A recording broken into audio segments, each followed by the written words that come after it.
I'm Mark Bowling, and in the second part of the Network and Security Devices module, I'll pick up where I left off in the last video and talk about VPN, DLP, UTM, and SIM devices. Previously, I talked about some methods and devices used for securing data on a network and controlling web access. But we also need to ensure that when companies need to utilize third-party and public networks for secure site-to-site and client-to-site network connections, they can do so while ensuring that the data transmitted across those networks is secured from eavesdropping and interception. That can be effectively handled using VPNs.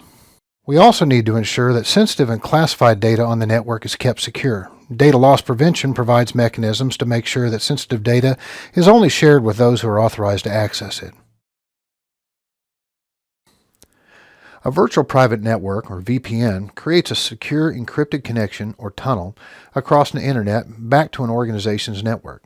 VPN client software is typically installed on mobile endpoints such as laptop computers, smartphones, to extend a network beyond the physical boundaries of the organization.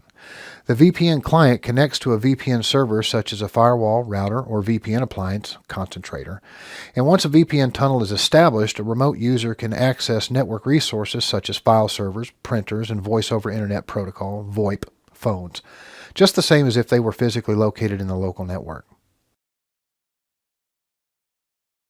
Point-to-point tunneling protocol, PPTP, is a basic VPN protocol that uses the Transmission Control Protocol, TCP port 1723, to establish communication with the VPN peer, and then creates a generic routing encapsulation, or GRE tunnel, that transports encapsulated point-to-point protocol, PPP, packets between the VPN peers.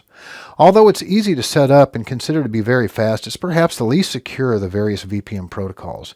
It's commonly used with either the Password Authentication Protocol, PAP, Challenge Handshake Authentication Protocol, CHAP, or Microsoft Challenge Handshake Authentication Protocol versions 1 and 2, called MS-CHAP v1 or v2, all of which have well-known security vulnerabilities to authenticate tunneled PPP traffic. The Extensible Authentication Protocol, Transport Layer Security, also known as EAP-TLS, provides a more secure authentication protocol for PPTP, but requires a public key infrastructure and is therefore more difficult to set up.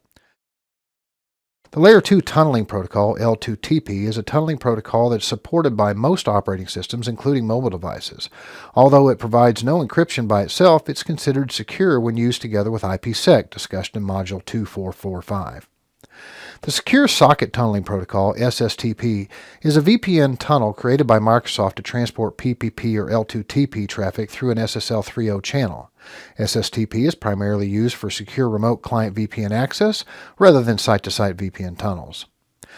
OpenVPN is a highly secure open-source VPN implementation that uses SSL TLS encryption for key exchange.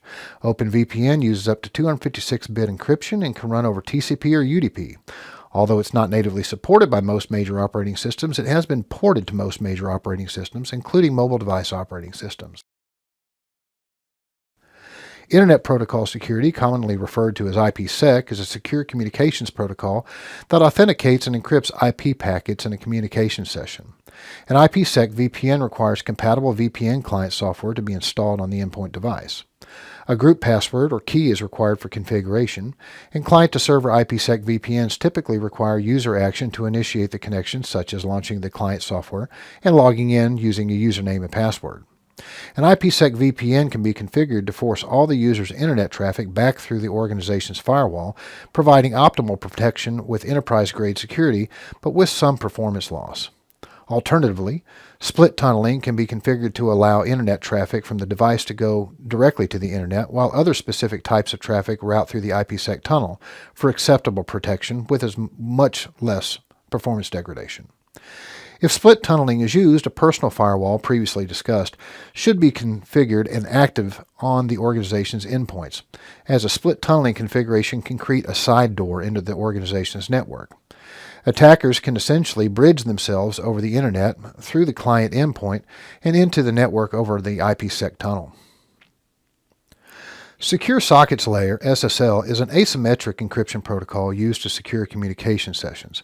SSL has been superseded by Transport Layer Security, TLS, although SSL is still more commonly used terminology. An SSL VPN can be deployed as an agent-based or agentless, browser-based connection. An agentless SSL VPN only requires users to launch a web browser and open a VPN portal or web page using the HTTPS protocol and log into their network using their user credentials. A dissolvable client is used within the browser session, which persists only as long as the connection is active and removes itself when the connection is closed. This type of VPN can be particularly useful for remote users that are connecting from an endpoint device that they do not own or control, such as a hotel kiosk where the full VPN software cannot be installed. SSL VPN technology has become the de facto standard and preferred method of connecting remote endpoint devices back to the enterprise network, while IPsec is the most commonly used in site-to-site and device-to-device VPN connections, such as connecting a branch office network to a headquarters location, network, or data center. Network Data Loss Prevention, or DLP, solutions inspect data that is leaving or egressing a network, for example via email, file transfer, internet uploads, or copying to a USB thumb drive, and prevent certain sensitive data based on defined policies from leaving the network. Examples of sensitive data might include personally identifiable information, PII, such as names, addresses, birth dates, social security numbers, health records, including electronic medical records or EMRs, and electronic health records or EHRs, and financial data such as bank account numbers and credit card numbers. Classified materials such as military or national security information, and intellectual property, trade secrets, and other confidential or proprietary company information. A DLP security solution prevents sensitive data from being transmitted outside the network by users, either inadvertently or maliciously. A robust DLP solution can detect the presence of certain data patterns even if the data is encrypted. However, these solutions introduce a potential new vulnerability in the network as they have visibility into and ability to decrypt all data on the network. Other methods rely on decryption happening elsewhere, such as web security clients or other man-in-the-middle decryption engines are also available. DLP solutions often require many moving parts to effectively route traffic to and from inspection engines, which can add to the complexity of troubleshooting network issues. Unified Threat Management, or UTM devices, combine numerous security functions into a single appliance, including firewall for stateful inspection, IDS, IPS, anti-malware, anti-spam, VPN, content filtering, and DLP. UTM devices don't necessarily perform any of these security functions better than their standalone counterparts, but nonetheless, they serve a purpose in small to medium-sized enterprise networks as a convenient and inexpensive solution, giving an organization an all-in-one security device. Typical disadvantages of UTM include, in some cases, the lack of rich feature sets in order to make them more affordable.